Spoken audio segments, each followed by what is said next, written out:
Hello guys, মোরা আজকে খাইতে আসি লেগ পিসের বিরিয়ানি। খাইতেন নি? আইয়ে পড়েন। আসেন আসেন এই যে এই হিয়ালের না এটা খাইতে আসি। আসেন বুঝা জানি ওই মুরগি পাইছে হিয়ালে দেশে টান এই সবাই খামে দাও কি দিয়ে বিরিয়ানি খান? কাঁচামরিচ একটা আরে চিংড়ি মাছের বিরিয়ানি সেই স্বাদ। কোন দেশি মুরগি? পেঁয়াজ আছে পেঁয়াজ পেঁয়াজ এই যে জাপানি মুরগি আর মরিচে মুরগি। আরে পেঁয়াজ কও। পেঁয়াজ আছে পেঁয়াজ পেঁয়াজ ওই খাবি। ঠ্যাং আছে তার সাথে হ্যাঁ ঠ্যাং হাত পা ধরলে মুরগিতে। হাত পা তো ধুইছি হাত ধুই লইছি আমরা আপনি বাইন্দে খা আর দেন।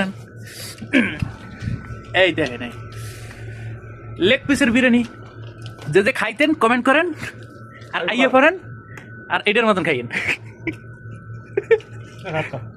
রসুন আছে রসুন রসুন রসুন রসুন রসুন সিঙ্গল মাছ হুম সেই স্বাদ হুম